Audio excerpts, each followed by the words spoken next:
I have so many DMs and so many inquiries from people who do not know how to make chapati but love making chapati. Today I'm going to try my best to show you, and I really hope you go home and try out. Or if you're already home, let's do it together. Look at those layered chapatis. Let me show you how. So you're going to start with this flour. This is about 4 cups of flour. We have some salt.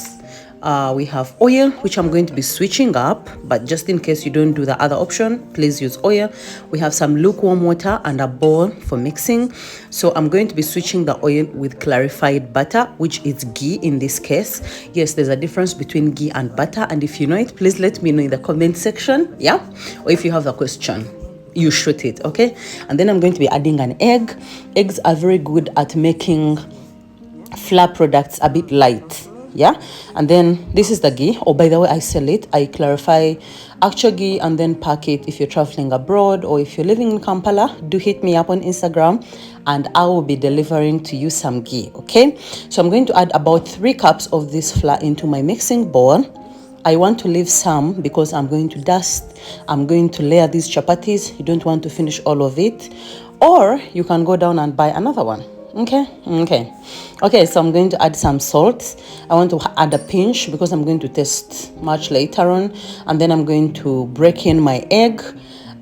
It's optional, you can leave it out, but you know, in baking, eggs kind of work as leaveners, so it's going to lift it up, and this is not a leavened recipe, so but you get the vibe. Yeah, if you don't get the vibe, it's because you're not subscribed. So please go ahead and subscribe and let's roll as a family. So I'm going to add in some of that ghee.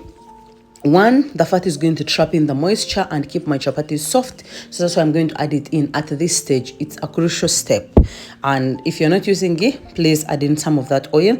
I think you can go with about 1 tablespoon for the 3 cups of flour, and then I'm going to add in water gently. Whenever you're making dough, you want to go slow on water, yeah, so that you have the desired texture without adding in a lot more flour and having more product than you had intended to have.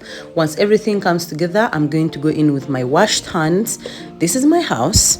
Please, if you're about to ask about gloves, I use God beg you, do not. But you can wear gloves in your house. Yeah, I'm not my hands are much cleaner. In fact, hands are much cleaner in cooking than hospitals, of course, when you're making food at home.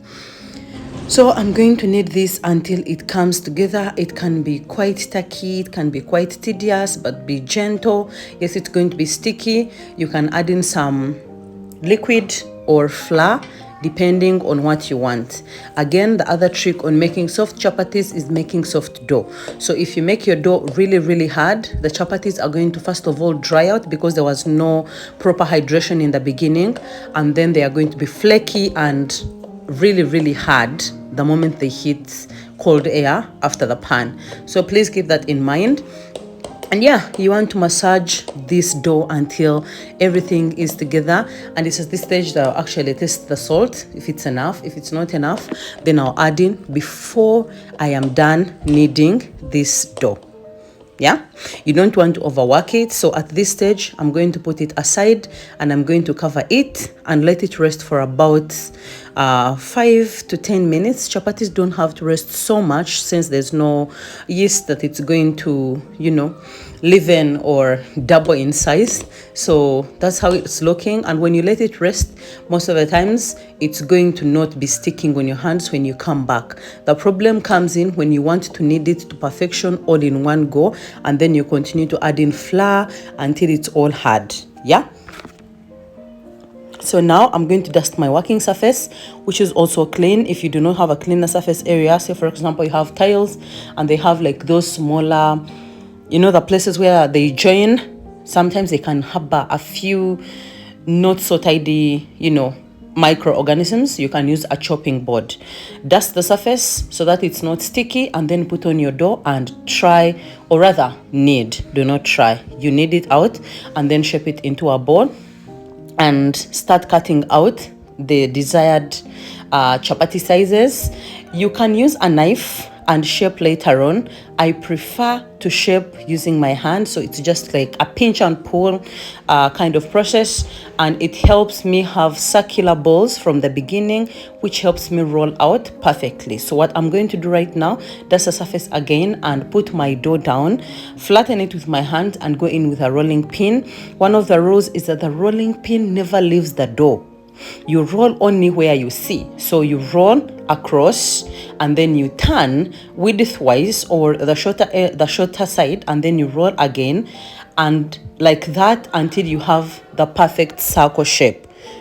The rolling pin never leaves the dough. Thank you for being in class. So because we are going to layer this, we are going to roll it out so thin and not minding about the shape it's going to turn out, because yeah, it's a work in progress. It's not the final thing. But you can also go ahead and fry them at this stage. So now I'm going to add in some of the butter, the ghee. You can use the oil at this stage if you had started using the oil, like if you didn't use the ghee from the beginning.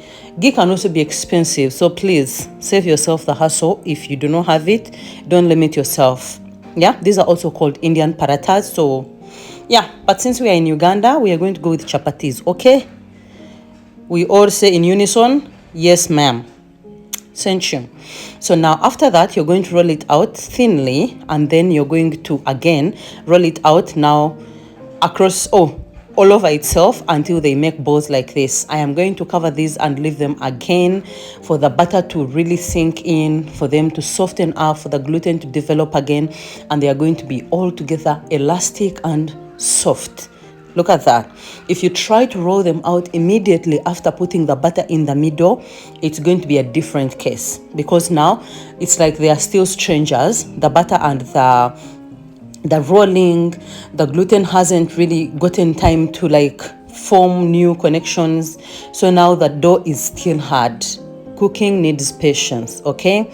And you can do that if you have maybe more chapatis. I was making 5 of them, so I didn't have enough time in between to do, like start rolling out immediately. So the resting here took me about 20 minutes. And the same thing happens. You roll only where you see. The rolling pin never leaves the board. That's when you get the circular shapes that you want. The triangle ones, the maps of Africa, are also allowed. Imagine you're an adult, no one is going to beat you up. Now you're going to go on to your heated pan and put these on. You don't have to add on oil immediately. So I'm going to put them on, and then as you can see, they are starting to turn. The heat has gone through. Do not press the bubbles, okay? Turn it around, and then you're going to get your fat of choice. In this case, we are still consistently going with ghee. I'm going to put it on the side that was on the pan in the beginning.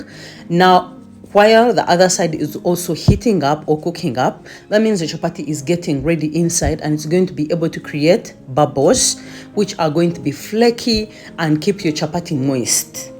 Okay? Do not press. Don't do that. Don't start pressing.